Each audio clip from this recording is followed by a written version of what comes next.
Hello, everyone. Welcome to the Call of Duty Mobile North American Pro League Season 1, Week 2, Day 2, Game 1. Nailed it. I'm Dominic, joined with TJ, sarcastic as always. The phone's ringing. Okay, great Hello and start. welcome. Professionalism.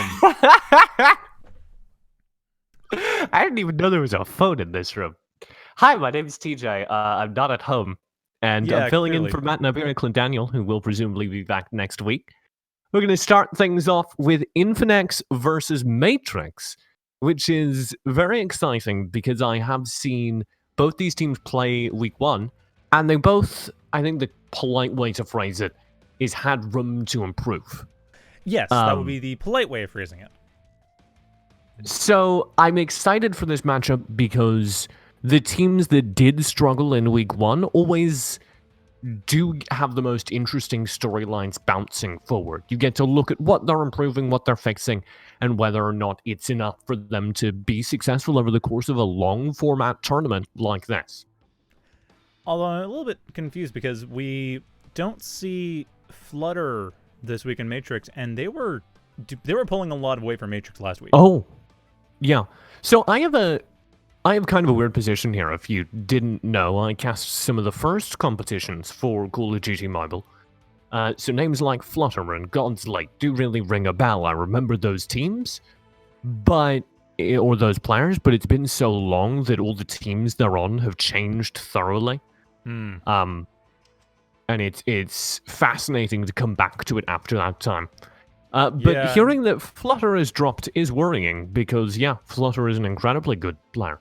Well, maybe not dropped. It could be subbed. I don't know what the details are. Although also Dropped Infinix from the was active lineup. Yeah. Oh, there's Kings. Okay, I was wondering. Infinix is like Kings and Parka were doing a huge amount of work on Infinex's side, and they were basically holding the clutch for everything. So I was a bit surprised. But yeah, Kings and Parka both in here. So we're seeing relatively similar rosters that we saw last time.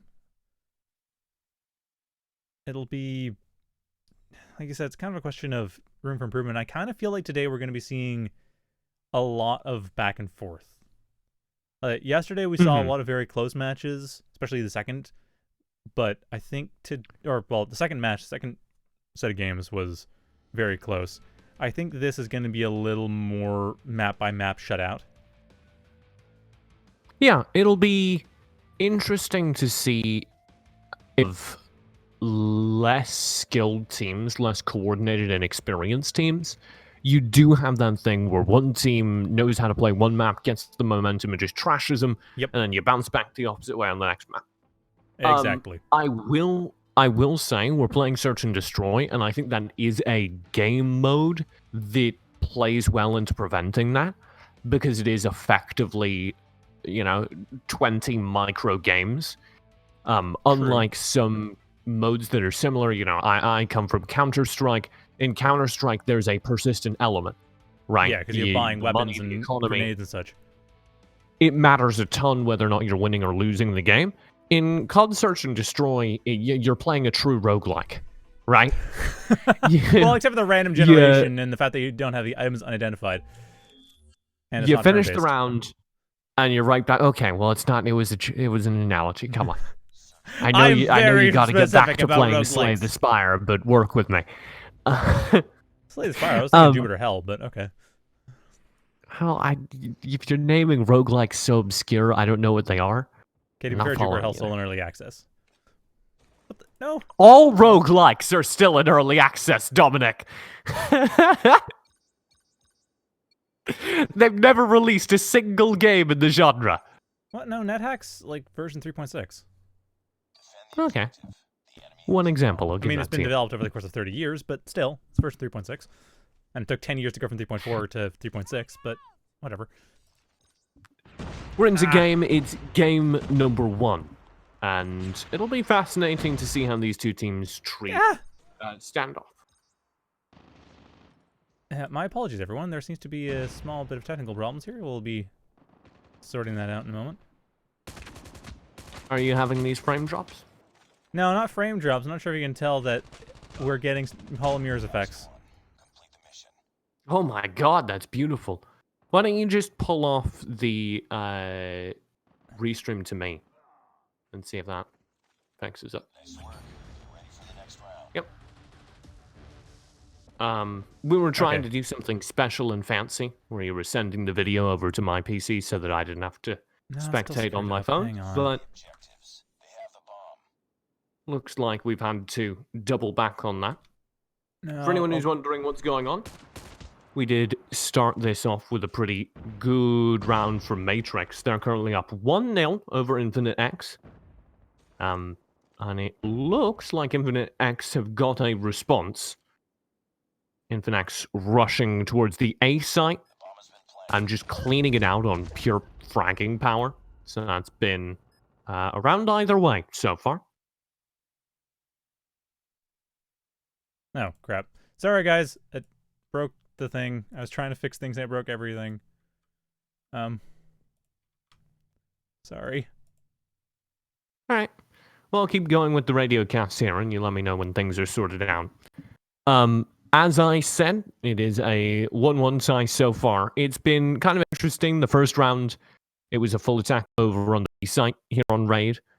And Infinix kind of washed up, didn't do any damage, and fell down. Round 2, it got a little bit more dicey. We saw more map presence across the map, and then they all consolidated over towards the A site, and Infinix are repeating that strategy here a second round in a row, and it is working a second round in a row as they do get a bomb plant down. So this will be 2-1 very cleanly to Infinix as they've been able to rush the B side 2 rounds consecutively. Which is what I'd which expect. Is interesting. Infinix has always been strong on rushing. I'm not strong. I'm not good to go. I'm just trying to fill so that I'm not completely out of this while game loop is coming back on. Infinix has always had a strong rush, so I'm not surprised that they have been going for that strategy, and that, you know, if they don't, like Matrix, if they don't have Flutter on them, I mean, Flutter's sniping was doing a really good job actually dealing with that, but if they don't have that going, then it's really hard to make that work. They've gotten back to B this round, Infinix, and they do get the bomb down, but I'm a little bit worried by how little control they've got. Kings and Co. are over in the B sniper's nest trying to kind of open things up for Infinix, but they've been struggling to find the frags as I speak. A couple come through very quickly. Only Godsley left in a 1v2 in order to clutch this round back. He's got 1. Oh dear lord, finally shut down. Infinix taking a 3-1 lead.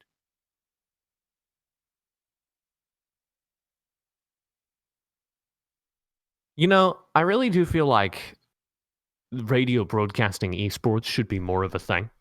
There was a while back when Counter-Strike was really big, like really, really big, 2015-ish, where people's internets were bad, because, you know, 2015. Yeah. And so there was kind of a radio broadcasting scene that developed around the big Counter-Strike events. Didn't stick around long, though. And I feel if you're listening to this, you know why. Let's round back over to Matrix as they shut down Infinite with a quick rush of their own from the defensive side, running very far forward into Infinite's base.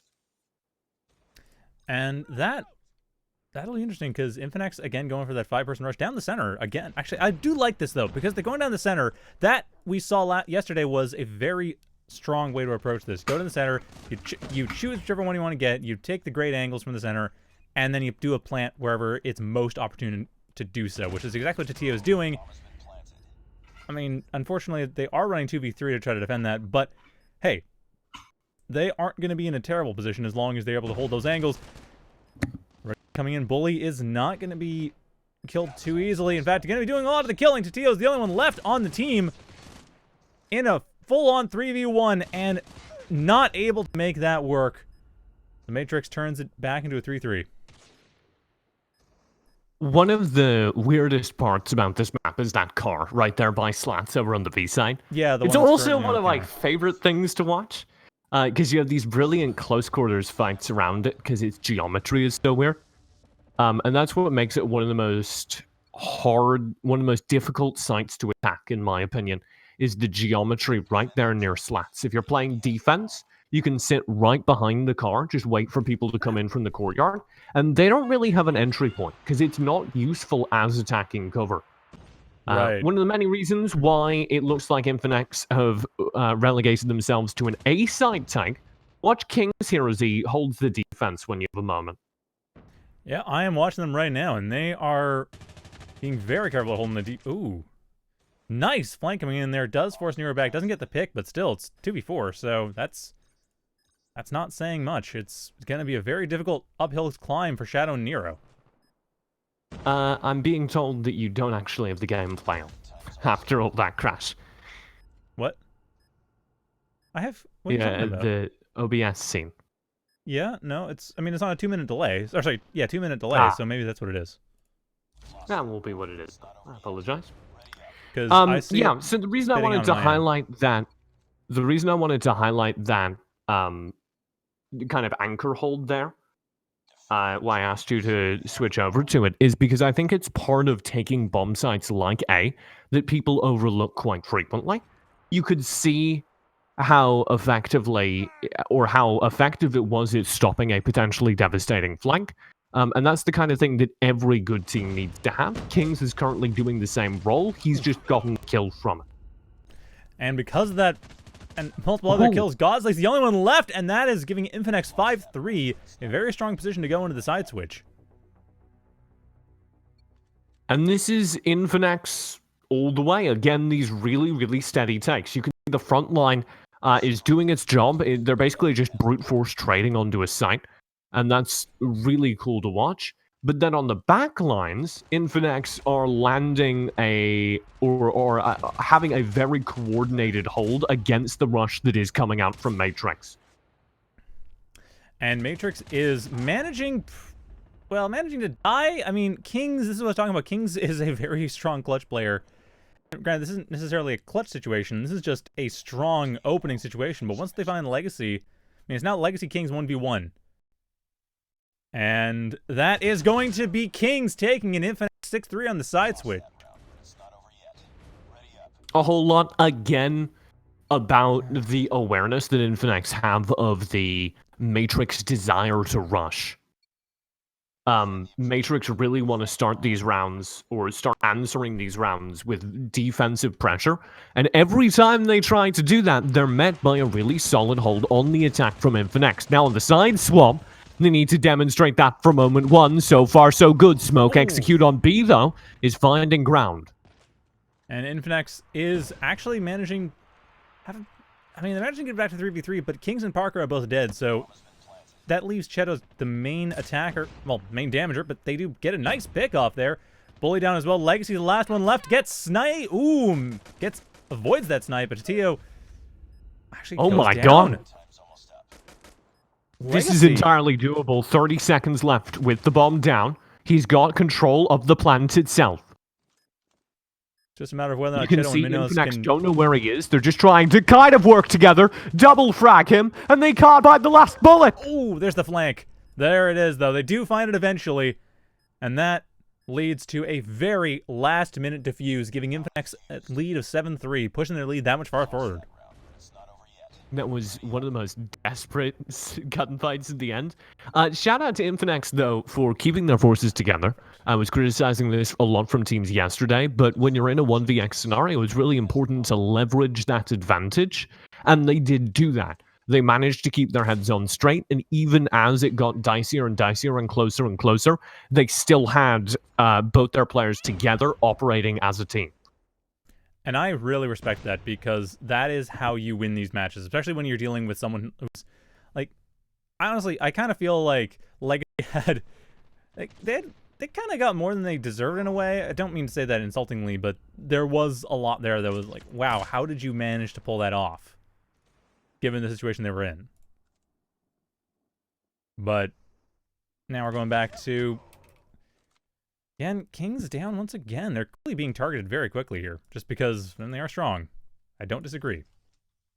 Yeah, it's been interesting. Kings was playing kind of rearguard action when they were on the attack this time. He does seem to be getting shut down quite early for holding very volatile parts of the map. Worth noting, however, bomb does not go down In fact, it's dropped. Shadow Eyes can't get to it. He's been completely walled out and is narrowly able to vault back into the center courtyard building. Well, that is going to be a very risky maneuver. I mean, Shadow is still kind of the main reason why Infinex is stuck where they are, but Parker putting a stop to that. Bully is now the only one left, and Infinex, are they going to... I don't think they have time to set up the bomb plant. No, they don't. Defend successful. Matrix... Wait, what? I'm rather confused as to what Bully was up to. He was just kind of split on the wrong side of the map. And I really do think if he'd been coordinating with Shadow, they could have made something happen. And that actually has me worrying that he might be... Oh, no, they're disconnected. Disconnecting. Yeah. I'm not sure what's going to happen with that. I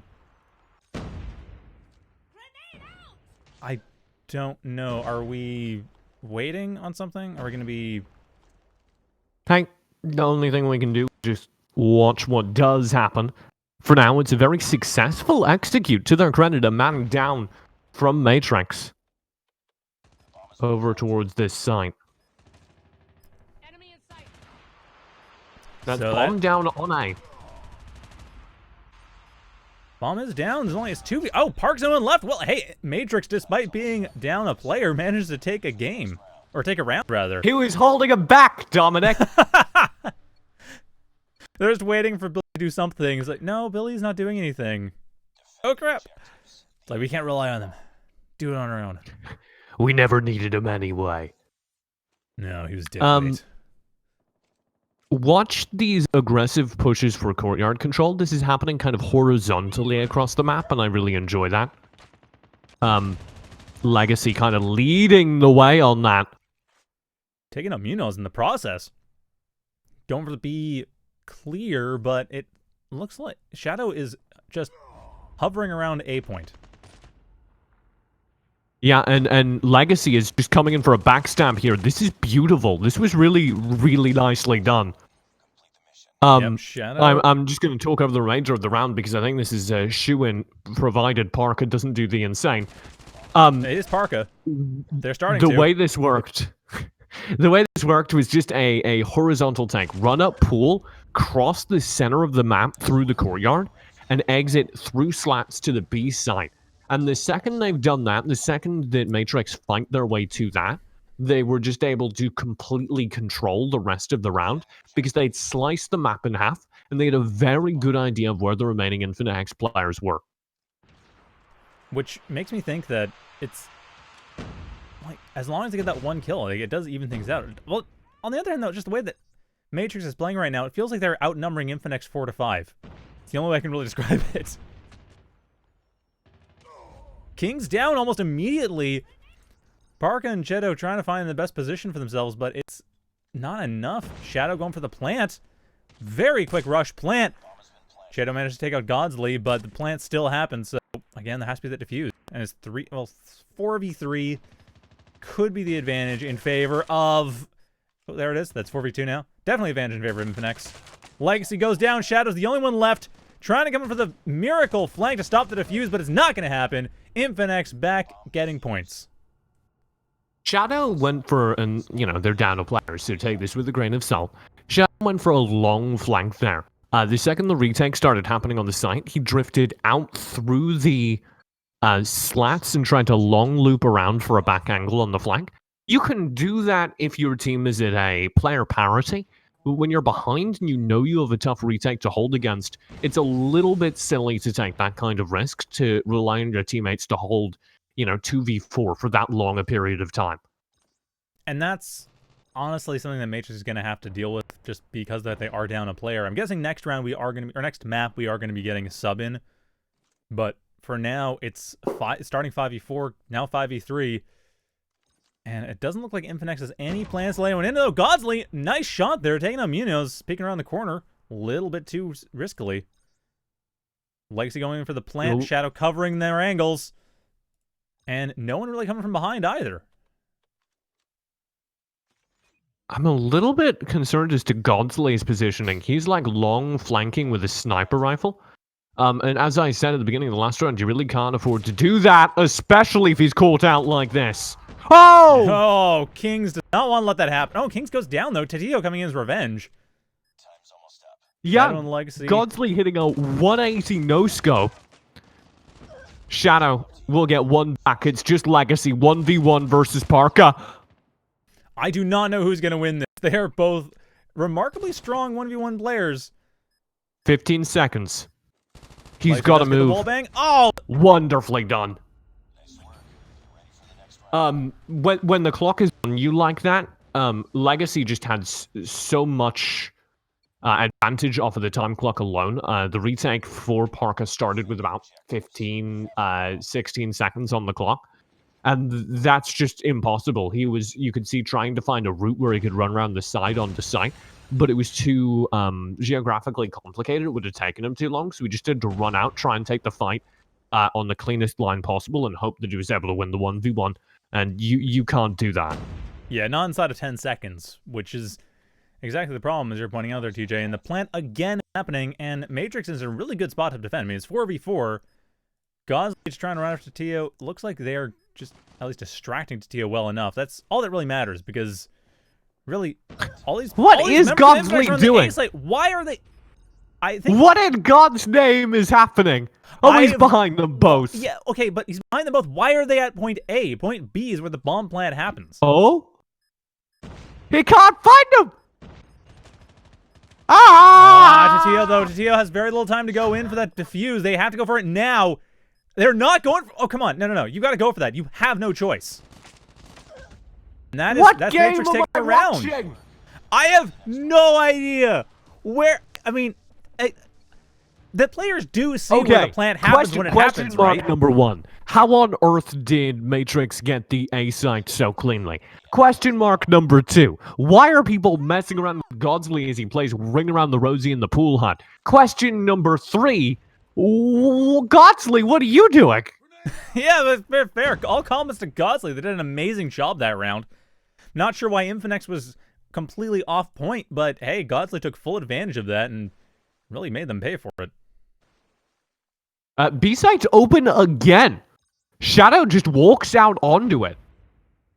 What? I mean, I've mentioned before Infinex is real strong on rushing, but I don't understand why... This is weird. I don't... Why? What? So he's going to play this really close angle by the palm trees here. This is really smart given their player deficit. You can also see the kind of crossfire setup. Godsley, again, on the long roam flank, gets hunted down and shut down. Well, that leaves Chef here on the main base. Left. Yeah, I don't know if it's going to work, though. We have Parka and Tio going up to the sniper nest. Watch Nero. They don't know where he is. Oh! They don't. Coming around the back. Takes out Parka.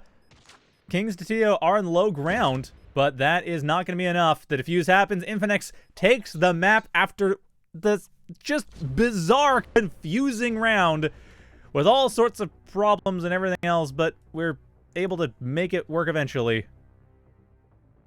I have to think that was at least partially like golden knighting it, as it's known in Counter-Strike, where you're like, aha, we're all gonna sit in base and one player is gonna fight at a time, or something silly like that, where they just felt they had enough of a lead they could mess around. Right. I can think of no other reason other than being trolls that the B site was left completely unattended, like 4 rounds in a row. I guess maybe as a way of just tiring them out or crushing their spirits later on. I mean, don't try and assign tactics to it. It's trolling, clear and simple. Yeah, but trolling is a mind game associated to it. We are going to be replacing Bully. So we'll get a second player in, so it's not a 4v5 on the next map, which will be very nice. My big takeaways from that are that Infinex generally need to chill a little bit, and you can see that happening on their defensive rounds, but more importantly on their attacking rounds. They looked really good when they were coordinated, and really bad when they were. And that was kind of surprising, but that they weren't coordinated. Because, I mean, again, they're strong in the offense, strong in the rushing, but we didn't really see a whole lot of the defense. They just kind of had the advantage going in, and that worked out. But anyway, we're going to go to a commercial break as we set up for the next round. So watch that, and then continue watching while we get back. Do you have what it takes? To compete against the best in the world? The best in the world. Can you make it to the top 100 in your region? How about the top 5% on your favorite console? Find out by competing on the most competitive platform in the world. DrBattles.com is where competition lives. DrBattles.com, where competition lives.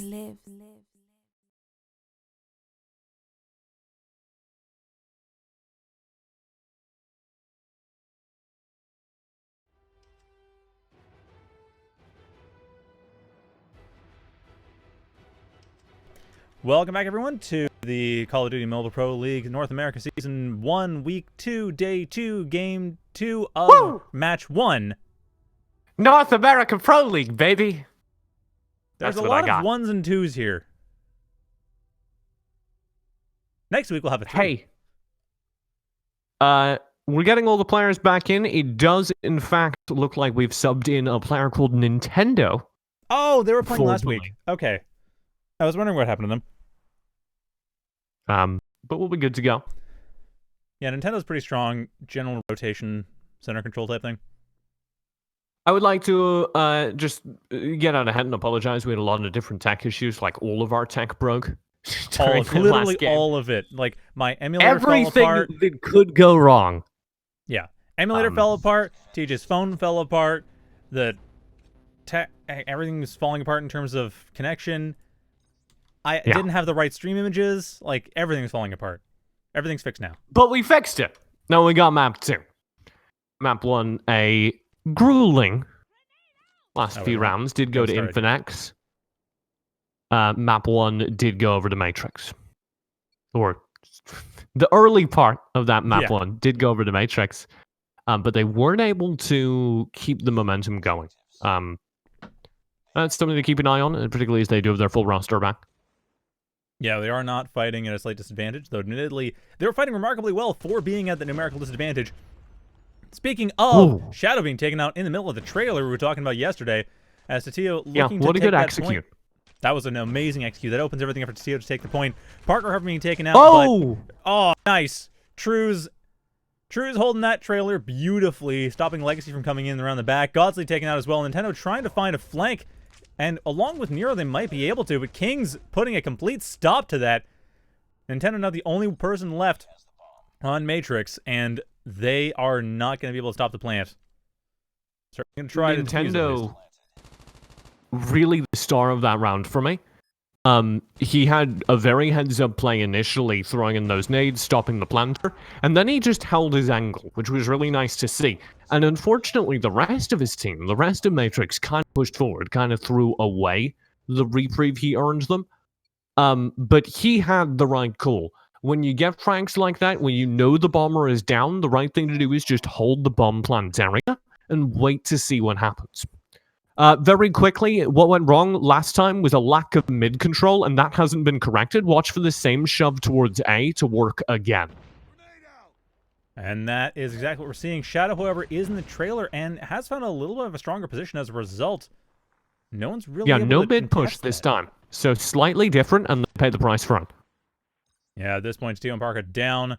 True's trying to find some way in. Does take out Nero, but it's not going to be enough if that doesn't lead to a plant.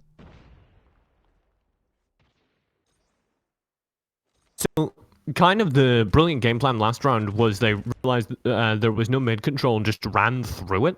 This round they went much more straight A without even exploring mid, and they don't benefit from the weird positioning on the defense as a result. However, Infinix have just fragged out the second half of this round, and Godslay's the last player alive.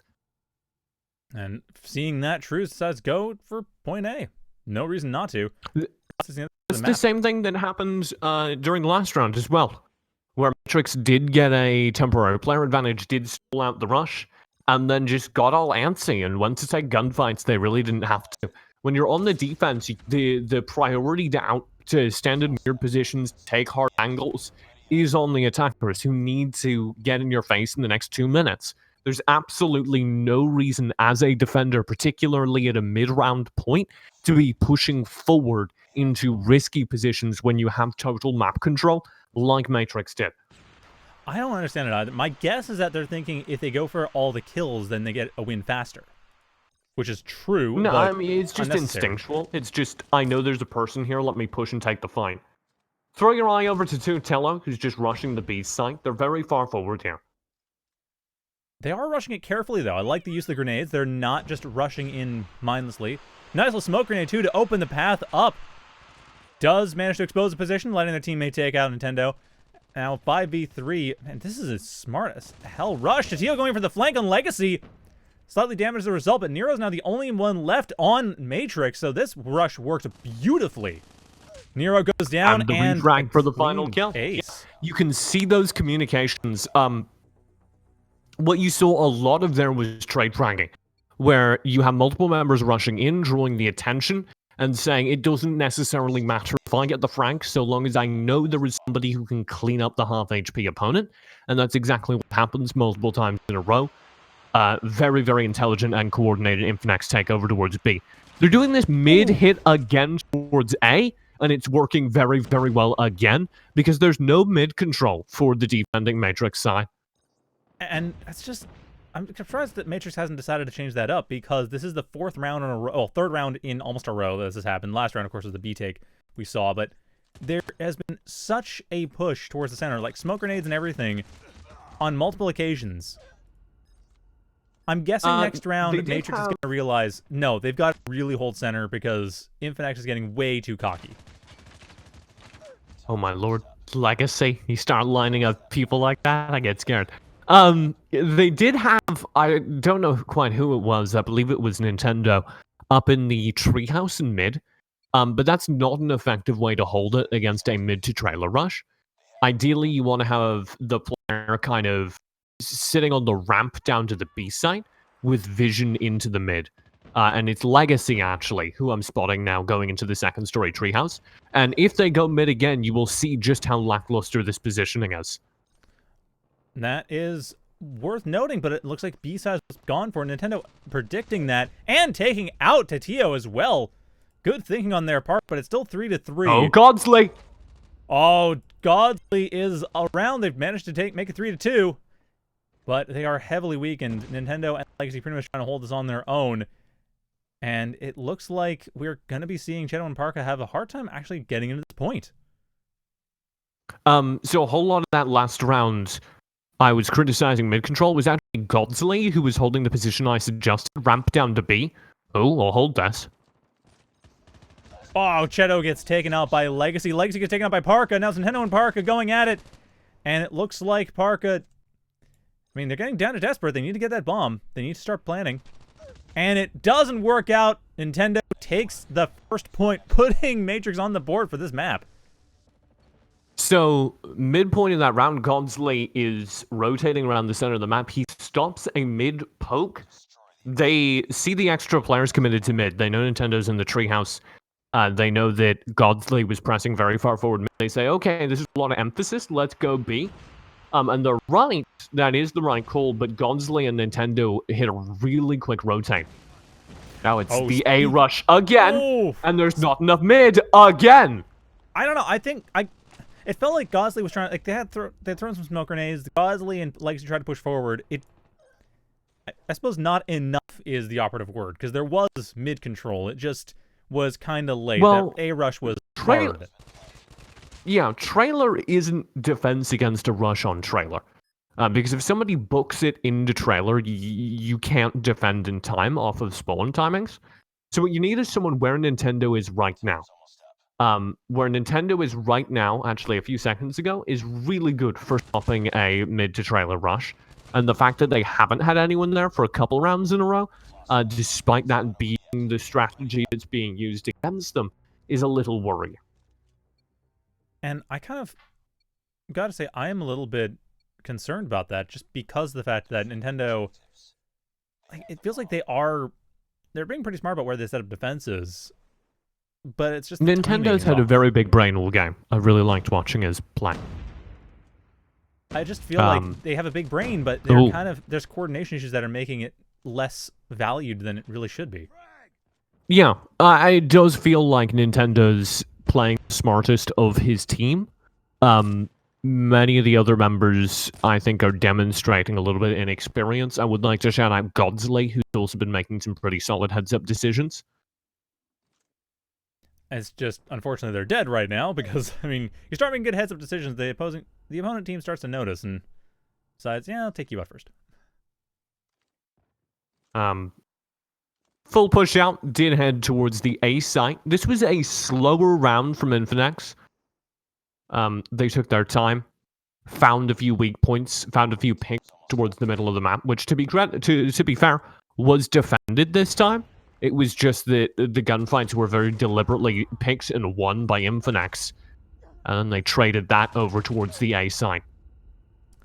But as it goes again, another just clean sweep kill to take the round 6-1. 2 rounds away from the side switch, and Infinex is looking remarkably strong. Yeah, this is a very, very good start to the action. Let's throw our eye over to Legacy. Look at this hard rush. Oh wow, my lord. I mean, I'm kind of surprised. It looked like Infinex is actually playing a little more patient this time, and Legacy wants none of it. But that's not going to really matter too much as Kings decides, no, you're dead. I'm killing you now. Shadow, close range, goes down though, and Kings is the last player alive. Aw, misses that Shadow coming over the edge. Turned just at the wrong time. If they hadn't, they would have taken out Shadow, but as it is, that's Matrix on the board once again. And I'm not sure, I think Parka might be having some connection issues. They didn't seem to be moving too much last round. Oh dear. That would be tragic twice in a row. He seems to be back though.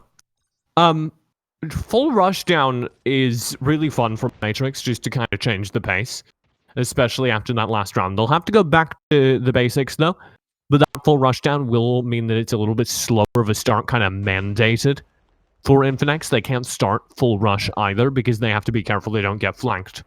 So they're taking their time here. Unfortunately, Shadow will open things up with a frag, so Matrix have to wonder if it was really worth it.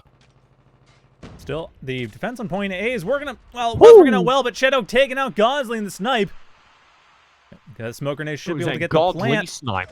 Oh, but no, the bomb's a bit too far forward. Parker going in for it, but Nintendo. no, taken out. Nintendo goes down as a result of that, but that almost worked out. Legacy trying to defend, unable to do so, and it's 7-2 on the side switch. Infinex with a massive advantage. Yeah, Infinex demonstrating their flexibility here on firing range. It was a hard scope from the back of the point by Shadow that found one of the opening frags there. Just jump peeking wide, and I really appreciated that. You could see that they were willing to take their time. Oh, what a good frag nade. Oof, an amazing frag nade. Infinex, I mean, they're on the defense now. Retruse, I should probably replace Munoz, but Retruse getting that last kill. Infinex now 8-2. 2 more rounds and they have this 2-0. Fun fact, that came about because of the snipe spam from Shadow. He's spamming down mid, and I believe he got a hit marker on the rush towards B. He called it, and they just back off, throw a nade at the rush, get 2 kills. Now it's an A rush, and Shadow again opens things up well. Brilliantly done there. It looks like King's trying to find the grenade spot just to close it out. Looking for some wall bangs. Finds nothing, but the plant is successful as a result. Trailer's now guarded. King's going in through the window. Looks like a nice kill off that too. Shadow and Legacy pretty far back. Shadow particularly needs to make this hold happen. Legacy will kind of be the anchor point, and he's the instant shutdown. Cheeto trades very well for the site. And just like that, you've got yourself an 8th round over to Infinex. As now match point for Infinex, thanks to that brilliant defense. And again, I'm just going to keep my eye on Shadow because they have been doing an amazing job just starting this out strong.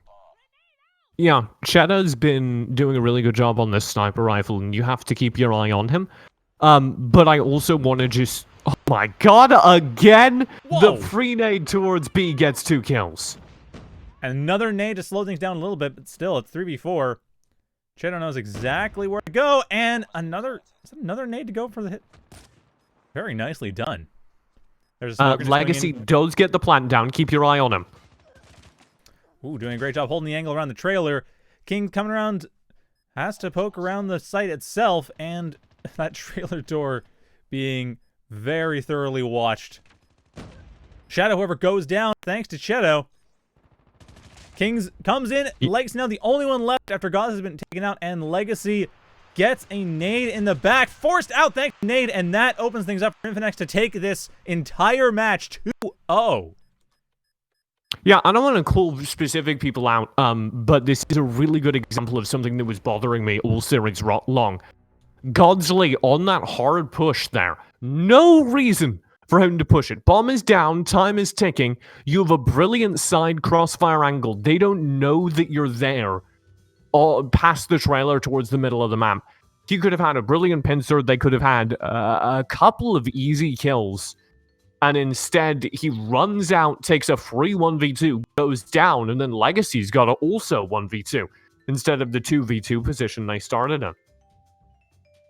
And that, like, I don't know. I like the way Legacy was approaching that. It's just, yeah, Infinix knew exactly how to get around it. That's the thing. Like, Infinix just clearly had full knowledge of where to go for just about any position that their opponents could find themselves in.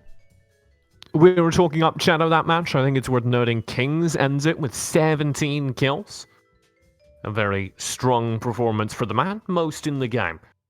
Best performer over on Matrix was Nintendo, ending the game with a negative rating, but 10 kills, 11 deaths is the best the team had to offer.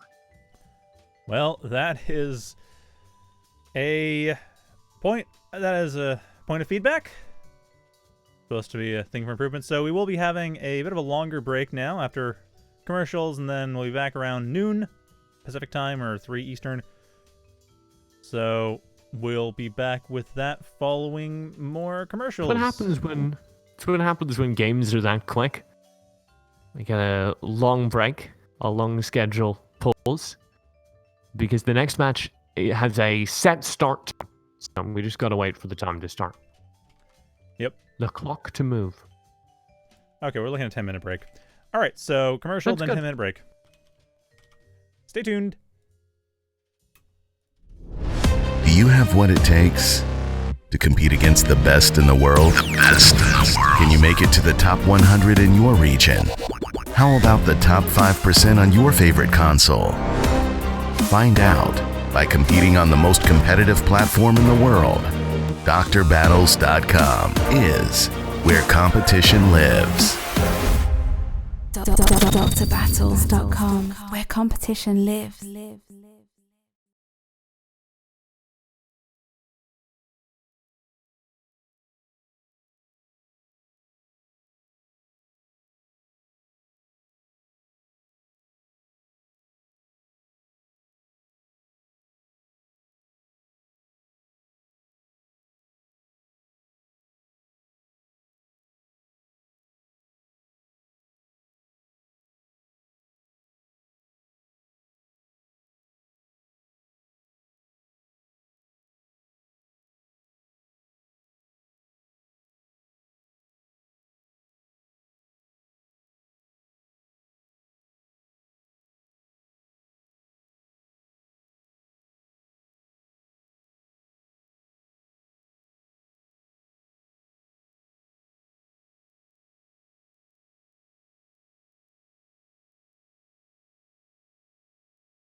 Welcome back, everyone, to the North American Pro League Call of Duty Mobile Season 1, Week 2, Day 2, Match 2, Game 1. The numbers are confusing. I feel like you should just set your sights lower, Dominic. 2-1-1-2-2-1. Okay, so I feel like you should just be like, welcome back to the Pro League, and leave it kind of there. This is the second Pro League. Europe was before. Okay. Pro League 2. But, anyway, you know, give people less information. They don't need all those facts, Dominic. You're going to expand their mind. I don't know how to... Hey, I got some facts for you. It's series number 2 of the night coming right up.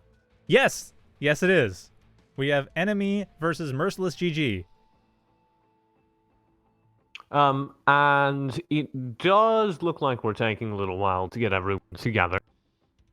But after some minor technical difficulties, we've gotten people into the lobby and we should be able to get started in just a moment.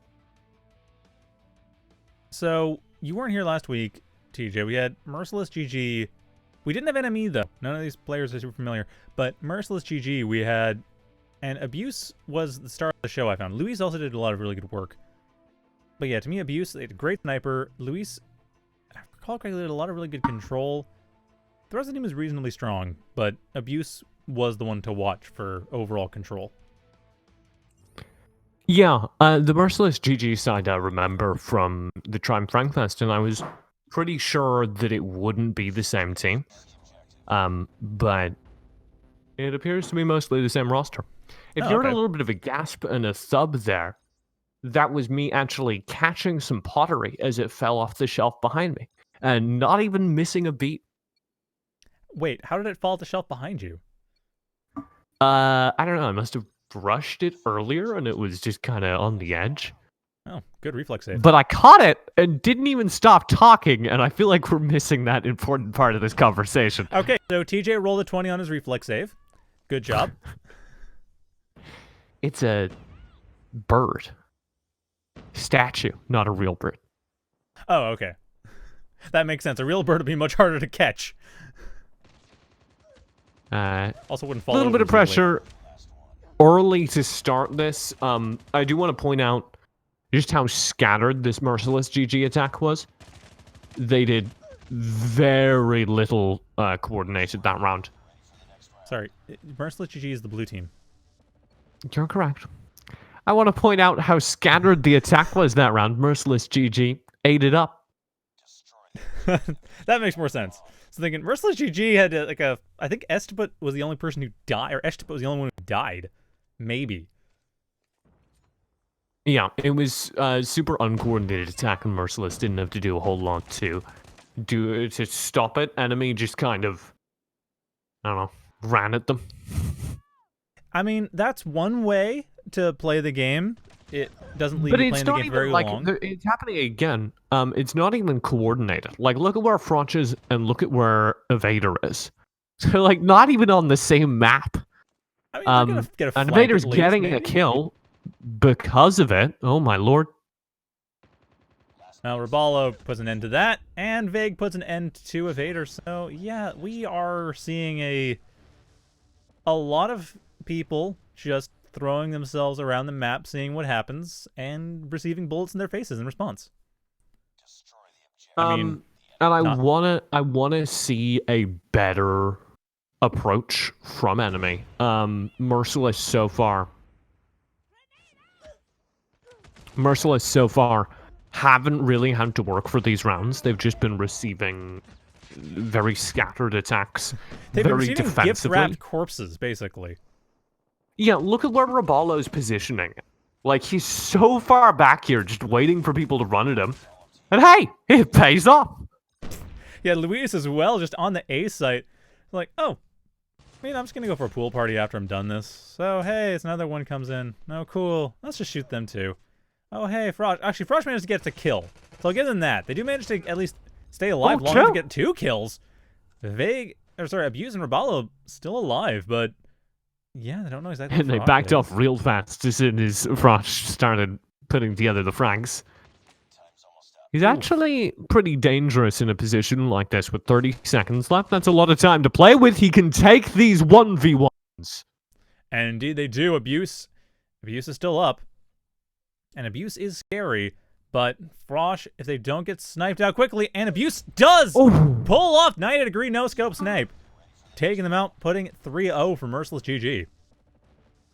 Abuse, I think, not really thinking that through, assuming there'd be a rotate over the B side. But he had center of the map control, so he should have really known that the only possible location for Abuse was over at the A side. But you would have had to fight the sniper either way, so it doesn't make a big difference. I will say that attack looked at least a little more directed. The entire force headed over towards A, and there'll be a repeat of that.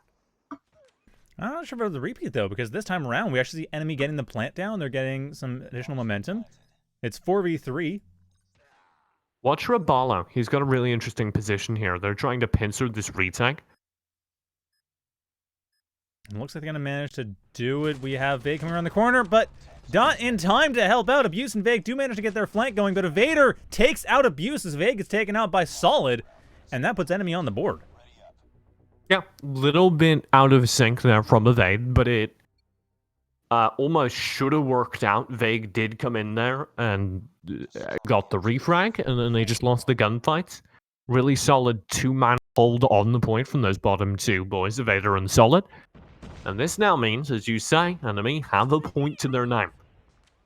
Now, N.M.E looking to go for a bit of a split push. Actually, a bit of flank on point B. I kind of like the way they set this up, going for the grenades, getting nice flanks going. Vague's having a bit of a hard time, but unfortunately for Vague, they are not able to survive long enough to actually stop the plant.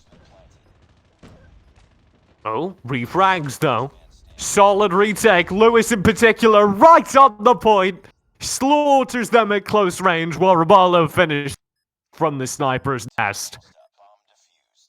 Solid win coming in from Merciless GG. Now 4 rounds to 1. And I gotta say, that last round, we're starting to see some coordination coming from N.M.E. They clearly have now developed a bit of an idea of how to approach this map. It just... Well, I don't think they're learning on the fly. I think it's just different levels of practice, kind of them being able to execute their strategies, right? Coordination is hard. That B take, the take was pretty solid, but what they did afterwards looked really kind of loose, unpracticed. They kind of split out and spread out across the site and just got refranked by the re-entries. And ultimately that did lose them the entire round. So now we're seeing it again, but now 5v4, Luis once again holding that A point and just waiting to see whoever pops out and take him on a reaction. They do see Solid. Are they going to go for it? Please don't. Yeah, they're not going for it. Hey, Merciless GG playing it kind of smart, hanging back, waiting until something happens, waiting until it get clear shots, but may not be enough for Ball getting taken out very quickly. Shadow also taking out Vague. Eshtaput, the only one left, and removed themselves. N.M.E up 2 points now. Good turn from them. I don't want to put that down to strategy because it didn't look terribly coordinated. It was all gunplay. But there was a lot of very good individual gunplay that happened across that round. I particularly liked Solid's movement around the back of the defense side. The problem with that, of course, is that it's not something that can be repeated terribly easily, especially as Rabalo has just found an opening pick with the nade. It means they know the pressure is over towards the A site, and little bits of rotate have already started happening. You say it, that Rabalo gets taken out, as does Luis. That opens up the A site. Eshtaput goes down as well. Shadow doing a great job just defending the A side, making sure that no one can really come in easily. That leaves Vague and Abuse. Abuse gets a nice pick. Yeah, watch Abuse's snipes here as he's shut down in standby A block. Vague's got to find a way in. He's got the sniper. Doesn't find that pick, though. Frosh going in for the counter snipe. Shadow looks like they're waiting to get possible flank, possible short range. Frosh, however, anticipating the rotate from Vague, and that should be enough. I mean, it's going to be, what, 10 seconds left? Got to win a 2v1 in 10 seconds. Yeah. That is not going to happen. That was kind of weird from Rabalo. He actually had a defensive angle right on the middle of the map. We watched it a couple rounds ago where he waited almost in spawn for the full rushdown to come through. And it would have paid off again, but he just got a little bit antsy, didn't trust his teammates, and broke off of the angle early to check on the B site. as a result, just gets shot in the back. Trust your teammates on rushes like that, and trust your positioning. Well, trusting teammates is certainly something that is very important, but considering the coordination here, it may not be relevant, as right now, Solid is the only member of N.M.E left. They have the bomb in possession, but they're running a 4v1. 3v1. Good take on Raballo. Tries to take out Abuse, but Eshtaba getting the flank. Brilliantly done there to put Merciless GG back into scoring points. Trusting your teammates, very relevant. As the entirety of N.M.E just run into a blender set up in the middle of the map. The second that the communication gets passed around over on Merciless, that they know there's a concentration of N.M.E in the middle of the map, they're able to bring all of their players to bear, pushing through the side flanks onto that center courtyard area. Very well done. Yeah, and that kill off Frosh too, by the way. Point that out. Nade into wallbang. Very nicely done just to clear things out a bit, but unfortunately that's not enough. Now we have N.M.E with the plant, just now losing their 4-3 advantage, but Raballo and Luis both heavily damaged. Luis winning their own gunfight, leaving Evader on their own. Now in 3v1, unfortunately Evader kind of ran out of time to actually win the 3v1, and that is going to be another round in favor of Merciless GG, 6-3 into the side switch. Another time where it felt like N.M.E didn't know what to do post-plan. They got that plan down very solidly, and then they kept pushing forward, and they overextended, end up taking these really weird, straggling fights. When you get a plant like that and you don't have any control past the bomb site, I actually want to see you fall back and play defensively from the attacker side of the bomb site. Don't push into it, because you don't know where the players are. There could be 3 right around the corner on the defender side of the bomb site. There could be 1 on the long flank. It's just not worth taking risky gunfights like that. Speaking of risky gunfights, though, Shadow brilliantly using the center statue to take out pretty much all of Merciless GG on the defense. So N.M.E, at least, they know how to play the defense reasonably okay. Yeah, very well played. Keeps his head down behind the statue with some good movement and waits for people to kind of wash over it. There was no whole lot of nade usage there from Merciless. They just kind of relied on their gunplay to get them out on the site, and you can't do that versus individual players as good as are playing in this league. Which is something we're seeing now, because it feels like both these teams have a bit of a hard time understanding how to approach the offense. We have now Merciless GG just losing player after player, N.M.E managing to hold all these angles and positions very well. And we saw before when N.M.E was on offense that Merciless GG had a hell of a time actually getting in and just... Or rather, N.M.E had a hell of a time getting in and actually dealing damage. Merciless GG could just go in unimpeded. Yeah, both these teams are doing something we actually called out yesterday as quite difficult to do very well. They're kind of compressing the attack while they're playing the defense. The second they understand where the attackers are, they're responding with some very aggressive rotations, and that's really paying off. Which means, of course, this is going to be much more about how well N.M.E is able to continue defending than anything else versus their opponents. But Shadow and Evader. Ooh. So far forward here. Evader with 2 to close the round. 2 to close the round and close the gap. N.M.E now tied with Merciless GG in the first map. Shadow and Evader shoved down the middle of the map there, right down the center courtyard as a tag team. And that worked incredibly well because they were just able to anchor the middle of the map, split it in half, and there wasn't too much that could be done against it by Merciless. I want to see Merciless just full rush out. Just stop trying to get so fancy against a team that's playing this aggressive and punish that commitment of resources. Shut down the A side. And that's exactly what's happening. Vague, Luis, Raballo coming in around the A side to flank. And it will work out, actually. Evader now the only one left. I speak too soon. Merciless GG taking the point back in their favor. Why sound so surprised? Come on. I called for it, Dominic, and that's why. Because when a team is playing that overcommitted, they can't quickly rotate to adjust on a defense, and there are holes in that defense. We saw one of those holes in their line get exploited as the entire team ran through pool, up the garden, and came in behind the A site for easy frags. And that was a mistake, obviously. And now we're seeing a B site swap. Instead, Vague going straight for the B site, not even trying the A site. But it looks like Luis and Eshtput are managing to hold off a little bit in the A site. I mean, Shadow and Solid were around the A site, got kind of distracted as a result. The rest of the team got wiped out. And now it's 2v4 with the plant. And I want to just shout out how different this post-plant hold is. You can really see all the various team members playing incredibly set positions, good defensive positions, so that whenever an attacker comes in, they're destroyed by a crossfire. That's what was going wrong on the enemy post-plants. They weren't doing that. They were kind of just loitering in the middle of the site looking for frags. Merciless drift into defensive positions even as the bomb is going down, and that pays rewards by not making those, 2v4 retakes even remotely dangerous. And we did see a lot of 2v4 retakes on the first half of this round, which, I mean, yeah, TJ, your point is very well taken. Ooh, speaking of, though, 3v3 going into what might be the plant. Vague trying to set up for it, goes for the prone plant. Middle Frosh and Cello.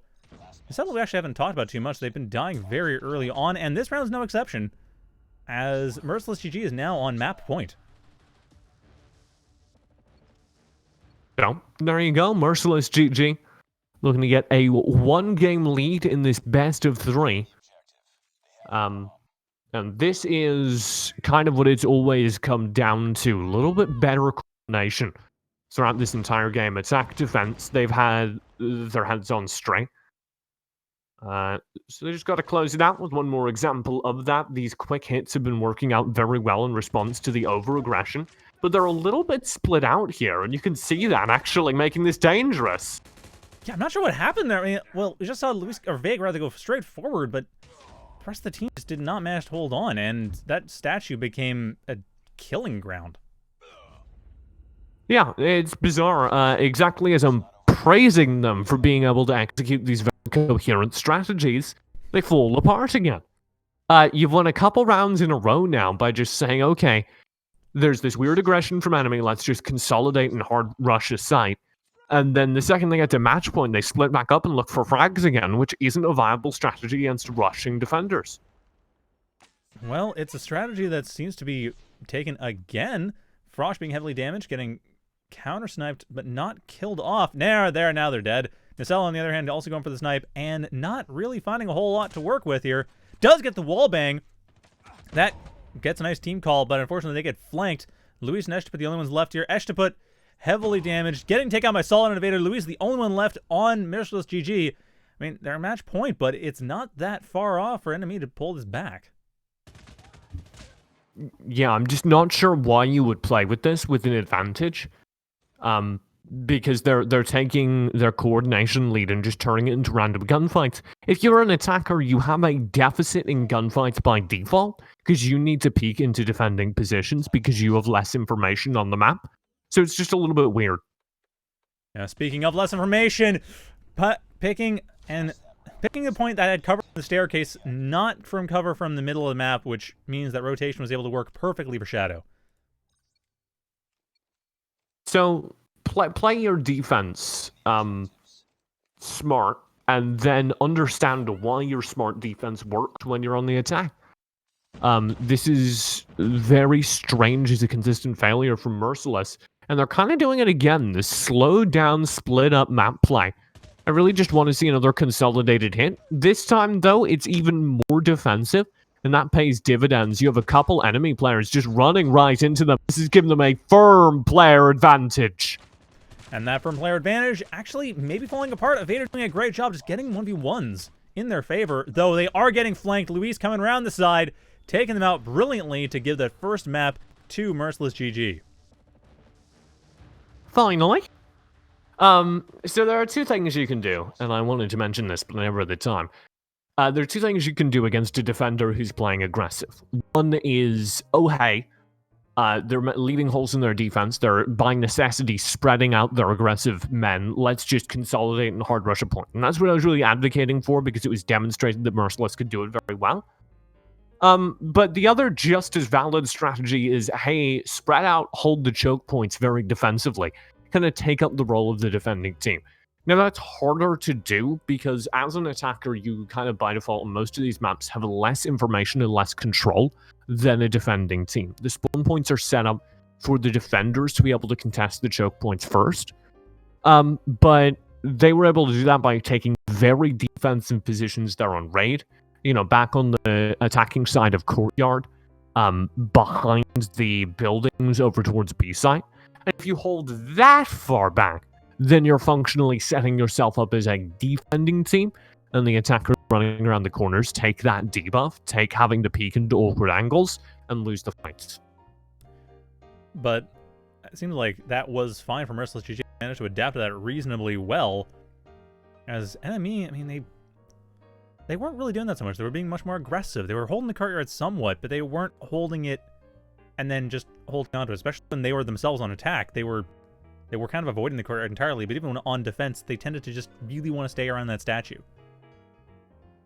Yeah, we saw a couple of things work out for N.M.E, but I think the big takeaway is that N.M.E's rushing strats are on. We saw their coordinated site takes, their set takes work very well, and that's actually, very difficult to set up. Everyone on your team needs to know what they're pushing, how they're pushing, and why they're pushing. And the only way to get good at those set takes is either a whole lot of practice or a whole lot of workshopping. I would say a whole lot of practice. That team's played together before. You can see it. But their after plans, their evolving shot calling, as I like to call it, was a little bit messy. That means, sure, set take works. Once you're out on the site, once you have control, what do you do from then? And you need someone to say, you need a shot caller to say, hey, they're going to push through this. Hey, they're going to hold this. We need to be watching these angles. Here are the players that are going to do it. And it didn't look like N.M.E had that. Indeed, look at N.M.E was, even on offense when they got more coordinated, it still looked like there were kind of a bunch of people playing the game that aren't shooting each other at the time. But Speaking of, we're getting back into the match with firing range, all about shooting each other, and we'll see how much shooting each other happens. Let's go. It's game number 2. Potentially a final performance for Merciless if they can close this out with another firm victory. I like firing range a lot because this is one of the tactical maps, in my opinion. You can kind of win raid off of gunfights, but firing range is incredibly tactical. So watch especially the A side holds. And we see, actually, if that's exactly what Shadow's trying to go for. Managing to take out Vague, but having a hard time really getting that approach. Rabala gets taken out behind them, but Evader goes down as a result. Luis looking to take the high ground. Does not get popped through the floor, and Eshtput getting the flank off them. Closing the round out, giving Merciless GG an early round. Merciless get really aggressive there. Abuse was just holding over towards the A side. And he had a kill, so they were feeling pretty good about it. And then Robalo, I believe, who was holding inside the trailer, just runs forward, calls the B players to rush as well, and they shove into the spawn. Works out in Merciless's favor, as N.M.E aren't really prepared for it. But if N.M.E turtle up, that's not going to work again. And it looks like that's exactly what N.M.E is doing. Wow. I mean, we have some strong early nade play into some strong snipe plays. Nacello does get taken out, but not before it's a 4-2 advantage in favor of N.M.E. Dropping that plant. Luis and Vague going around for that B-side flank. Does not manage to get anything. Frosh, perfect on defense. Now it's 4v1. Vague trying to get those sniper picks, but they only have 40 seconds to do so, and it is going to be a very tense 40 seconds if they have any chance at all. Yeah, like we said at the end of the last series, if you're playing against a defending team that's getting frisky, that's getting aggressive, one of the very valid things you can do is just hold the choke points and wait for them to walk into the long open areas. And that's exactly what they do. Merciless, overconfident, over-aggressive, lose a couple members early, and the round's just over before N.M.E have left their spawn. Yeah, at this point, the Merciless playing it a lot more carefully, making sure to get those positions defensively, getting that trailer, getting this side, getting actually that center line into the A trailer too. Oh, my bad, sorry, that was Frosh getting the center line in the A trailer. Vague getting spotted, but does at least survive. However, that A pick is not happening. Solid going towards B. Vague shut down in the trailer. That's going to be an A rush now. Abuse as well at the back of the site. Gets sniped out. That's 2 kills to Neselo, who's the star, the hero of this round. Trying to go for a third on Robalo, and they are able to pick it off. Brilliantly done. Eshtput the only one left on Merciless GG. N.M.E thus far has lost nobody, and that is going to not last too long. Neselo going down, but in response, Eshtput puts the trade, and N.M.E takes the lead for the first time this entire series. It's very, very well done. A lot of the changes we're seeing are very, very defensive directed play. And it turns out on firing range, if you have good snipers and people are walking into angles, you can just win out, play off of those picks. The way you answer, if you're a defending team, and opposing an attacking team that's playing off of picks, like N.M.E is doing again, is you stop peeking the contested angles. You just hold defensive angles. Don't peek outside of the trailer park. Just play safe within it. And it's very disappointing to see Merciless again pushing aggressive, and again, Lewis, getting shut down in the second story. Which is, I mean, obviously that's a major side to take the center of. Our Shadow gets taken out in response, so it's still 4v4. There isn't going to be an easy rush coming out from N.M.E. Rabalo's still trying to peek around, see if they can find anyone popping out, and Shadow gets taken out as well. Looks like Abuse finding some really nice picks. Eshba goes down despite that, but it's 3v3.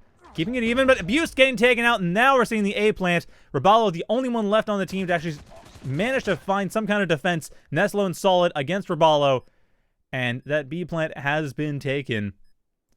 Solid finding that defensive angle. Now we're seeing N.M.E play that defensive angle you're talking about, TJ.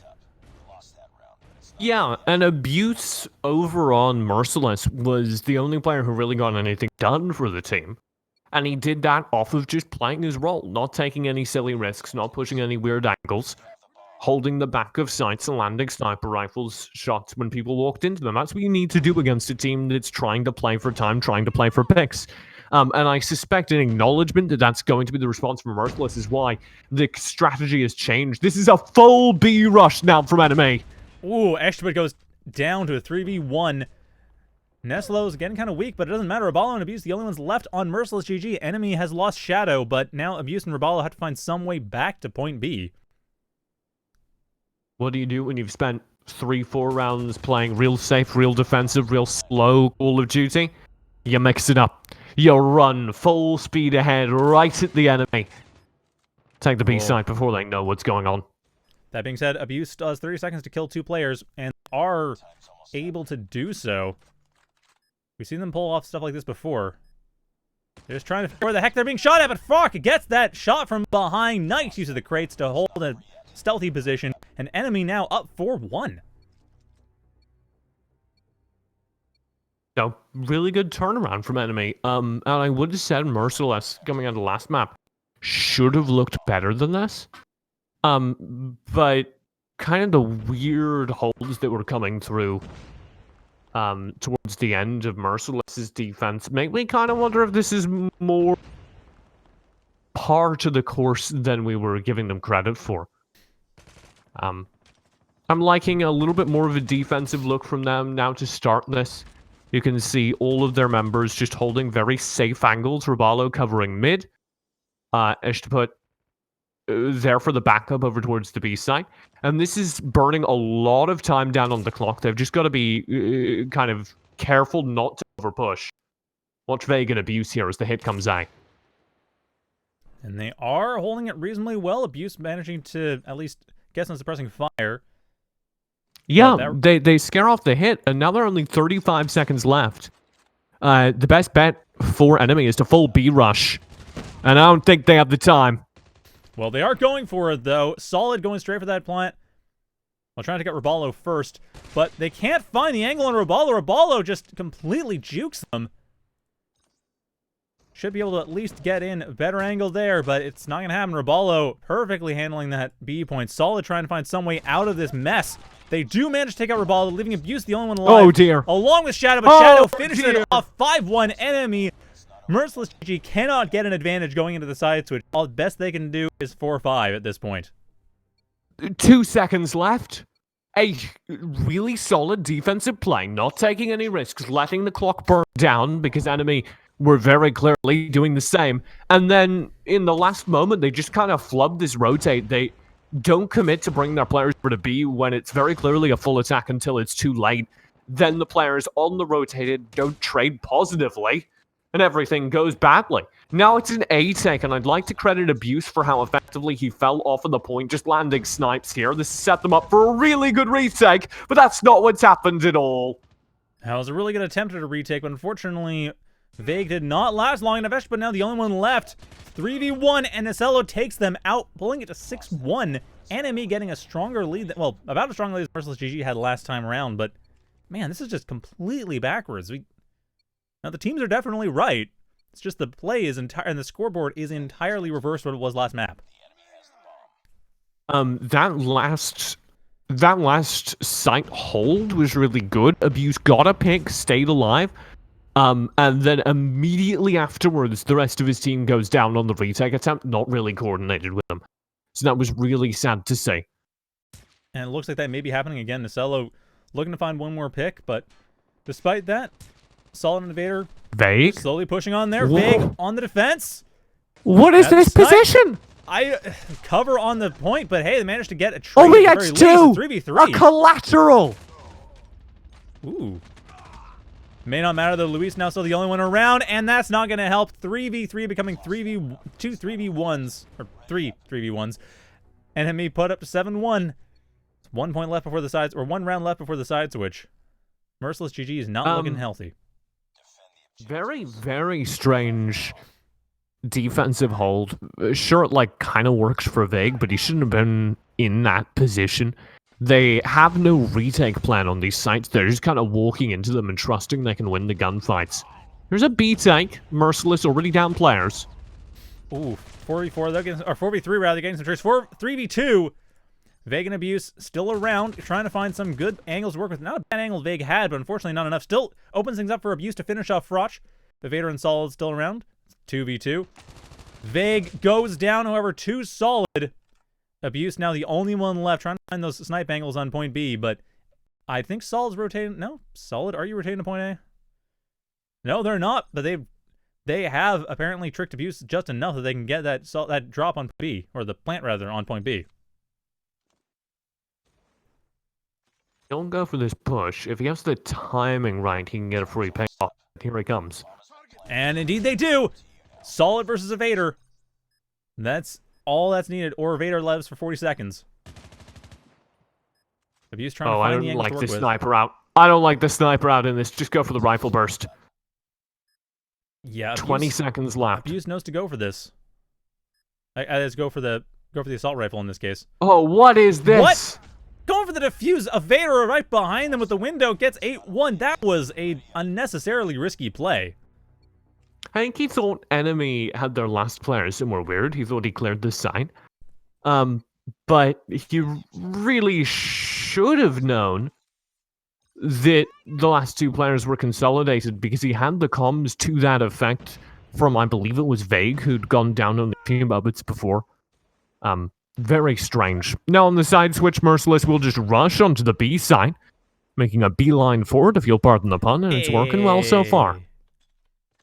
It's working beautifully so far. They have all the control of the B side. All the angles coming in are from the A side rotate. Pretty much all from the same direction, too. Nacello managing to get some kills there. Eshtput and Abuse, the only ones left in this team. Abuse not with the angle to really defend this. Nacello taking both them and Eshtput out handily and gets the defuse, putting N.M.E up on match point or game point. No, it's the same thing that was happening on their own defense rounds. They just look like they're not communicating what angles they're covering. They're not thinking about watching the map as a unit. And this is leading to Merciless GG just having these, like, if you're flipping between perspectives, you'll notice, like, most of them are dying from behind. That kind of thing happens when you're playing against an incredibly quick-moving opponent, and your team isn't communicating effectively enough. Looks like they may have solved that problem at least reasonably well enough relative. Merciless GG now down to 3 players. What are these fights they're taking? What upside is there to running through the middle building, out the window, into the center courtyard, just taking a 1v2 with no cover? It's bizarre. It's bizarre, but it works. Not for Merciless, no. No, like, I don't understand. That was weird. Like it was a pattern where you were just seeing this happen as well on the defense. They were just going to retake these sites and just running into them like they were sure they win the gunfights. Sure, maybe you're even better at winning gunfights, but you're not going to win a disadvantaged gunfight with any degree of consistency. If you know the enemy team is defending the site, don't run out, no cover, round a corner as if you're just going to be able to outfrag them. Well, that, kind of got shown as to why that doesn't work, and I'm expecting Standoff will see a lot more of that too, because Standoff tends to have that sort of play. It tends to reward it a bit more, but I honestly am not sure. I feel like Standoff's just going to be a mess that we're coming up to in map 3. Abuse ends that game. 13 kills, 10 deaths. Most of that's off of the sniper rifle, him holding these defensive angles. Mm-hmm. Everyone else on the team, 5 kills or fewer. That's a devastatingly poor performance from the majority of enemy, if you ask me. You mean the majority of Merciless? Yes, sorry. Well, we'll see what happens in map 3 after the commercial break, so stay tuned for watch that, and then keep watching after we get back from the commercials, because we are going to be here and not be pre-recorded. So stay tuned. Do you have what it takes to compete against the best in the world? The best in the world. Can you make it to the top 100 in your region? How about the top 5% on your favorite console? Find out by competing on the most competitive platform in the world. DrBattles.com is where competition lives. DrBattles.com, where competition lives.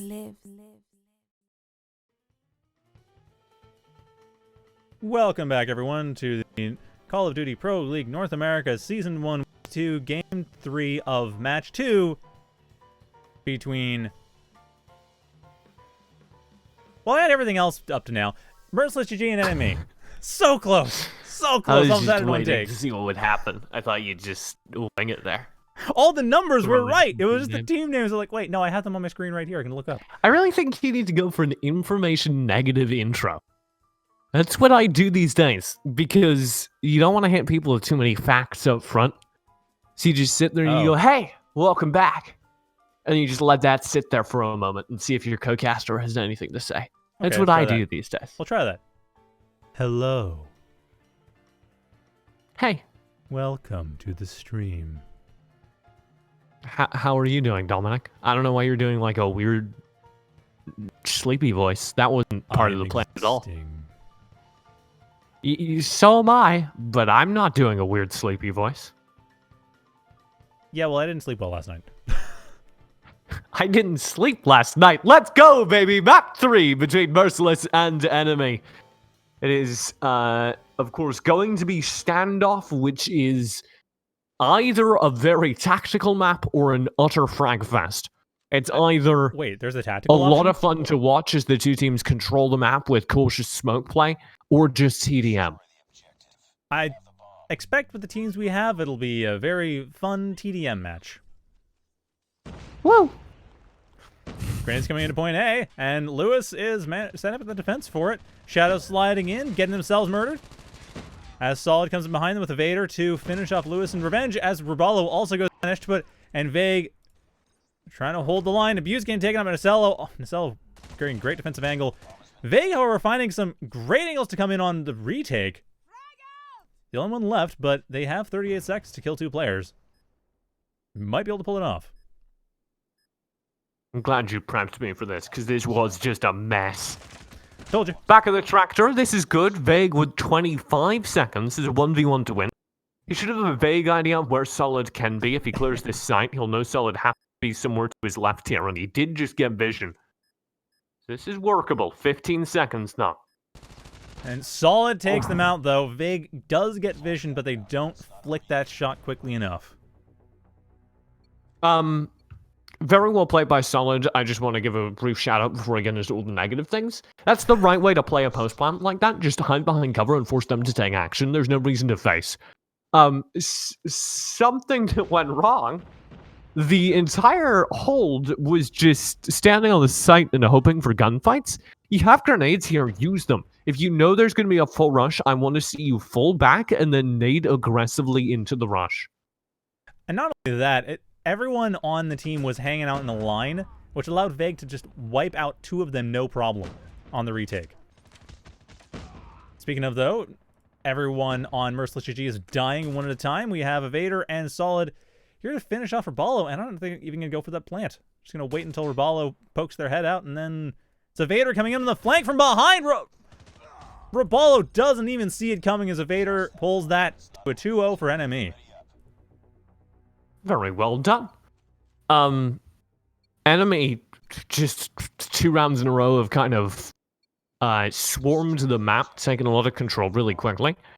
And this doesn't necessarily look like a tactical advantage so much as a communication advantage. They're managing to group up and calm effectively. And Merciless seem, I don't want to say demoralized, because that's projecting an awful lot onto their mental state. But they certainly don't seem like the communications are coming through very well. You don't want to say it, but you will. That's what you're saying. Yes, that is the way of casters. Oh, yes. We're very, very polite like that. It's like, I mean, it helps I that don't you're want British. to say playing that. I'm so much more rude than you. Don't you even start with that. That's true, you're Northern. That's the wrong stereotype. Really? Northerners are supposed to be nice, yeah. Oh. Northerners are overly friendly and charming. The Southerners live in the big cities.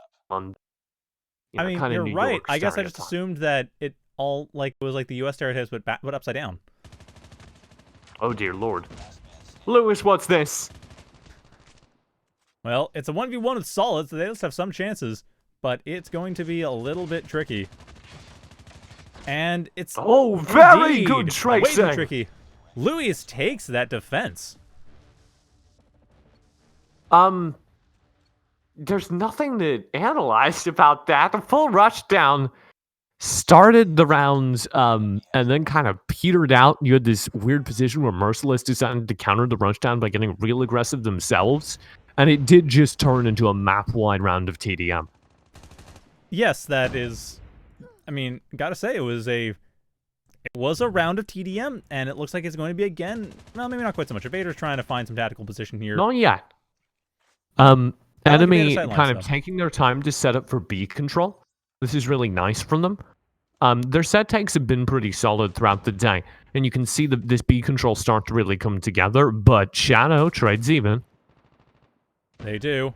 They go down as well. It's a 3v3. There's that plant coming in. They're Solid, able to get that plant, but it's going to be a difficult hold. Solid goes down. Alan and Evader, the only ones left on the team, and Alan needs to regenerate. Watch Raballo. Raballo's kind of the front line here. If he can get these frags, this is winnable. Ooh. But no, it's down to Abuse getting some really, really tricky picks, and that may not happen. Trying to find the angle for without Evader sliding in and murdering them with gunshots to the groin. So the B-side take there was really, really close. Shadow. A lot of people think that the B-side's impossible to take, and it's absolutely not. That's how you do it. You control all 3 lanes kind of through the house, you slap down the bomb, and you never even have to push into enemy territory if they don't challenge you. This time it looks like more of an A-side tank, a little bit more scrappy, Shadow leading the way. And Shadow doing an amazing job opening things up, but Nacello and Evader go down in the process, so unfortunately it is still a 5v3 despite Shadow's best efforts, and Luis are able to hold on with that cover. Just maintaining their position on the side, coming around the back to get Shadow behind the tank, and Shadow does not really bother to turn around and kill it on account of being dead. Wow, it's a clean sweep. Merciless GG losing nobody. That's a really, really effective... it's a really, really effective return, but I'm not quite confident that Merciless know why it worked, if that made sense. Yeah, or if that makes sense.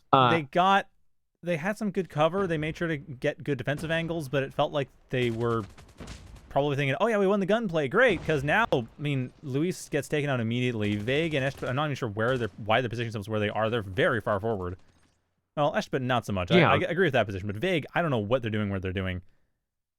They're just kind of taking gunfights, which I disapprove of, like a father, you know? Yes. I'm just disappointed. Yeah, you're not mad. You're just disappointed. Vague and Eshtaput, now just Vague, are on the retake. And this is the downside of taking scattered gunfights. The 2 rounds they've won have been off very scattered gunfights. And Merciless, you can get those kills. You can be happy with it. You can be excited. But you can't rely on that to happen. You can't be winning all the rounds you win off of scattered weird gunfights like that. You absolutely have to have set strategies coming into attacks for certain bomb sites or defenses. And it doesn't look like they've got that for standoff. And it certainly didn't look like they had that for firing reg. No, and it almost looked like we had some Alan and Shadow coordination there too. As Shadow gets taken out, and then Alan, or Evader rather gets taken out, and Alan coming from behind just to cover it at the very end. So there's clearly, like you said before, a communication advantage over on the side of N.M.E, and it's paying off beautifully. Abuse opens the round, though. Now, it's a good first pick. Lewis has to secure things down with a nade onto Shadow. And Eshtaput takes out Alan as well, who is backing up Sniper. So 4v2 in favor of the defense. Merciless GG might be able to get the 3rd point. This is good. The assignment for this is twofold. One, really good sniper shots landing from the backlines. Abuse has been a key part of why this team is winning rounds. That isn't any different. Secondly, Lewis was able to find people really off guard and just gun spray them down. And like whenever I'm critiquing this team, these players aren't bad. Like, they're very, very good. And when they can leverage their individual strength, Merciless are terrifying here. It's just that it doesn't look like they can do that consistently as a result of their tactics. This is a full B rush now. I'll be interested to see how they handle it, particularly as N.M.E kind of hit the pause button and say, okay, we got that opening pick. Now let's reconsider where we can dedicate our troops. They're going to spread out and start shoving likely towards A control as well. And that's exactly what they're doing. Abuse, however, takes out a pick. Solid goes down. That's the bomb down with them. But Abuse getting heavily damaged in response. Nicello counter-sniping beautifully. Shadow able to continue suppressing fire on point A. Now it's 4v3 in favor of N.M.E. Maybe stop challenging Abuse's sniper rifle. I don't know. Worked beautifully. Nicello got it. Uh-oh. Yeah, he gets it in the end, but all these rounds that have gotten dicey have done so at the hands of Abuse. Now it'll be a B plant from the careful control. Lewis and Eshtaput will be trying to take it back. And I like Lewis's position here, but on the nice flank, unfortunately, they get spotted. Evader Evader gets hit from behind, though. Nicello at low HP, and Eshtaput takes them out. Triple kill to Eshtaput, rushing through the flank and finding the spray downs. Very well played, finding the best route to run, and a rare moment of, I don't want to say poor communication, bad decision-making from several players over on N.M.E who rush in to challenge the fight one after another, as opposed to playing angles that just are safer, are not covered by that doorway peak, and waiting for their bomb timer. Which is just... it's a common thing. We see it all. Like, it's becoming a thing where, like, if you're playing bingo at home, like, just put that in the, like, somewhere near the center. You get a lot out of it.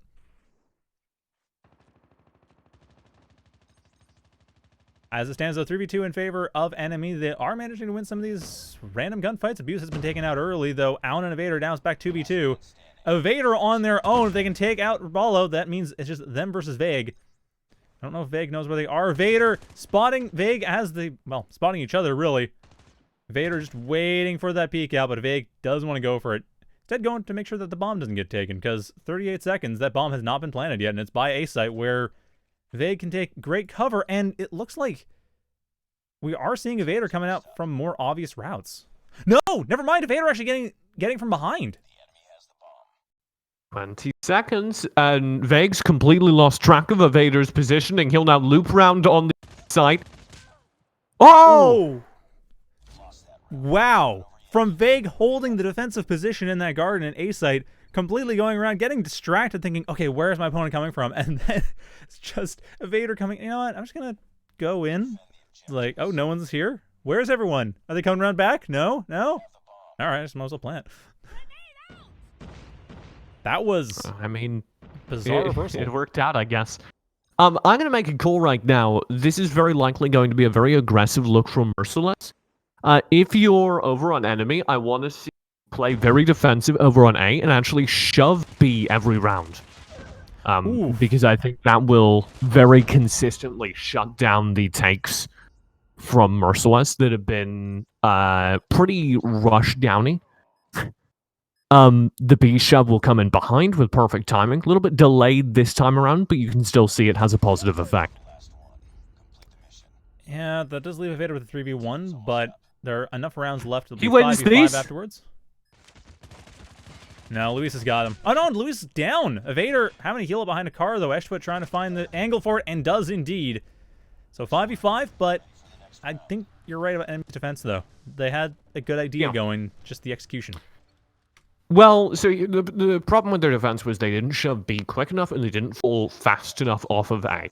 I can almost guarantee Merciless are going to spend these rounds just hard shoving A. So if N.M.E can kind of see the control of that A site, let the initial push come in, and then shove in behind them for free kills, that will pay dividends. As of right now, it's taking a little bit too long. The plant has come down without any ground gained, and they've gotten free kills and a bomb plant. So it's the worst of every world. Solid on their own now, and Abuse. You're talking about not challenging Abuse's sniper rifle, and we're definitely seeing that. It's not working out at all. Solid at managing to avoid getting completely clean swept, but 6-5 in favor of Merciless GG, taking back the lead for the first time since N.M.E's winning, actually. Yeah. Full rush down towards the A site is just going to work unless a concerted defense is either put to flag out on the A site, or the more tactical defense I suggested is correctly executed. The B shove this time will be met. I like this from Merciless, changing up the tactics with a little bit of a slow hold towards B before they drift over towards A. Not an uncommon thing to do after a couple rushes on A on standoff for sure, and that is not something it seems N.M.E quite were prepared for. Nacella looking for some good angles, but at this point, that A take is pretty well solidly done. Nacella over getting a nice snipe there, taking out Raballo, and taking out Eshput as well. Aun looks to be waiting for a good time to go in for a follow-up. I want to see them go for that flank, though. And this is such a long angle, though. Yeah, it's a long angle, but it's also only one sniper. There's the grenade coming in. The grenade you wanted, TJ. Opening things up. That Aun takes out Vague. Now just flanking Luis. They got 15 seconds. It's advantage over to N.M.E, and they get it. The defuse should happen momentarily, and that will be 6-6 in favor of no one. And that's part of why I was advocating an aggressive retake strategy for the A side. Because it doesn't really matter if an attacking team gets the A site on standoff. You can't defend the A site, as many defenders have found out. So if you have 5 players trapped inside that A site, being forced to exit through the 2 little choke points, it's really easy for a coherent defense to just shoot them as fish in the barrel. So, more of that, please. Also, a very well played, very tactically played 2v3. I gotta say, we are seeing a more tactical approach coming in from both sides here. Merciless in particular. So I do appreciate that. Only 12 rounds of TDM. Yeah, I don't want to be harsh. I do. I don't want to frame it as these two teams are brainless and stupid, because they're not. No. Okay, I don't want to go that far. But they certainly, I can see, are like developing strategy as this game goes on. Oh, speaking of, though, there's strategy largely just basically Raballo going around taking out whoever they can off of N.M.E to open things up for Merciless to possibly get a plant if they need to, but they really didn't. 7-6. So it's clear Merciless GG's that plan round at this developed point is... off of Merciless taking a little bit of a pause, a hold at the start of the round, waiting for enemies' aggression to come their way and then beating it down. One of the hardest things to be able to do in COD Mobile, and I suppose COD in general, is push for information without taking fights. Know what your opponents are doing without being able to be caught out. Which is not happening this time around, unfortunately, as the A-point defense has been pretty much has been exactly perfect. N.M.E tying up the round again as a result. N.M.E just putting a 3-stack over there onto the side. with Neslo watching down the mid as well. And there aren't too many entry nades used. In fact, I didn't see any. But I didn't see any entry nades, so they just had a clean gunfight to take on the site, and they shut down the choke point. They're probably going to stack 2-3 members over there again, but I would caution Merciless, as a response to that last round, will push B. That's exactly what they're doing. Eshput goes down as a result, and information has been gathered, and the rotate is going back to A. Nacella, however, does have the site, does see that rotation happening, does look to call it out. And Alan and Shadow are just getting ready for that assault following the plant. Not sure I agree on the timing, but that surround is going to be very difficult to deal with. Evader will be taking out Raballo, or trying to. Evader, however, taken out instead. Solid, however, getting that revenge kills. 3v3 again. Luis gets taken out by Alan. Shadow, however, gets taken out in response. Solid against Vegan Abuse. Solid trying to find some room to get in. There's the frag grenade popping out here, but Abuse looking to find the sniper angle. And as soon as Solid pops their head out, this should be a bullet to it. And there it is. Abuse takes that 8-7 for Merciless GG. Yeah, good push over towards the B side, gaining the information, like I said. And the second they have an idea what the positioning is, it's just a really solid execute from Merciless. Nothing too complicated, but even very simple gunfight strategies work much better if you have a little bit more intel as to what your opponents are doing. Well, it was certainly a much stronger round for N.M.E there. They were close to taking it. But I'd like to give a shout out to Solid, who just got a ton of intel for his team, pushing very aggressively towards B, catching vision of 4 or 5 members right around the corner. Off of that information, they know very coherently where the whole, but they haven't been able to execute on it, as I think they read that as a B push, and now the gunfire's all headed towards A. Well, Nacella has a reasonably decent angle to take some snipes in, but it's not enough, only with them and Solid holding the line. Solid is not really in position, trying to stop Raballo from counter-sniping, but it's not going to work. Nacella, unless they spot Raballo and take them out, which they aren't going to, it's going to be Solid on their own against 4 players, and I don't see that happening. Map point, match point, game point, actually everything point for Merciless GG right now, 9-7. When you see that group of players clustered there, it's very easy to make the mistake of this is a B rush, but 4 or 5 members all clustered together aren't going to go B. The only reason for that many people to be centered together is because they're going A. If you're going B, you're spread out across the various entry points, not grouped together as a full rush down. Nobody takes B via full rush down these days. And that is as a very well just How do you get this free plant? What's going on? Everyone is focused on B. No one was really going around the back here. Just they didn't get the information this time around. Solid. I mean, they can kind of see it now, but it's a little late. However, it's still 4v3. N.M.E still has a really good shot at getting back at this. In fact, there might be a free defuse. No, Vader's not going to be that careless. Ash to put right on this side, trying to make this happen. Vader's got the pick, 1v1 for the game. Oh, Vader, he got that defuse like right now. They don't even have time to try to find out Abuse 8 first. seconds. That's There's not enough it. time. It's game. There's that defuse. Last second Hail Mary defuse. It is too late. Merciless GG takes it 2-1. And that is going to be the match. 2-1. Merciless GG gets 2 points in the tournament. N.M.E coming in with 1 point.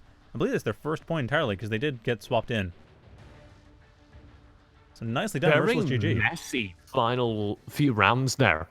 That got very chaotic on the last map. And it was really fun to watch these two teams kind of wrestle with each other. This is, as I said at the start, the teams that are struggling are the teams that are still developing. And I think that was really fun because I was getting to watch these two teams in particular figure out some elements in their personal styles, figure out a few more tactics. That was a lot of fun to watch. Yeah, it'll be very interesting to see what happens in the following weeks because, of course, this week, I mean, today was a lot of the teams that were still developing all against each other. Of course, the following weeks, it's going to be considerably different. Like next week, I believe is the 7th and 8th of March, if my calendar reading is correct, which means Infinex and N.M.E will be day 1, Tribe and Merciless GG will be day 2. Sorry, Tribe and Merciless GG will be also day 1. Matrix Status Quo will be day 2. CBK versus Singularity will round that out. So we have Infinex and N.M.E which is, two teams we saw today. But Tribe and Merciless GG, well, I think Tribe is going to be a favorite on mine. Same with Status Quo in the following day, but yeah, it does feel like next week's going to be definitely a challenge for Merciless GG, Matrix, and CBK to really pull up and really refine their tactics. Yeah, I'll be really interested to see these teams as they develop. I'll be watching. Though, of course, Matt should be back next week. Yeah, Niberia should be feeling better, so thank you again, TJ, for filling in. Thank you to Thank you Sol. for having me. Yeah, well, it was great. Thank you for Sol, Ronan, and Lexi, and EasyTrade for organizing all this stuff, and I believe there's a couple other people I'm missing.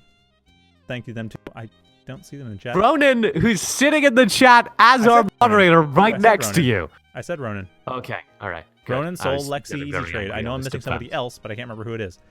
And thanks again for all you watching. Thanks to the team for playing. And that is going to be it for us today. So we'll see you guys next week with Week 3 of the Call of Duty Mobile Pro League North America Season 1. See you then. Goodbye for now.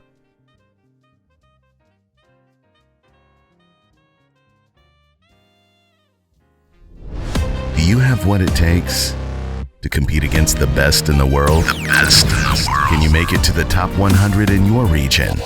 How about the top 5% on your favorite console? Find out by competing on the most competitive platform in the world. DrBattles.com is where competition lives. DrBattles.com, where competition lives.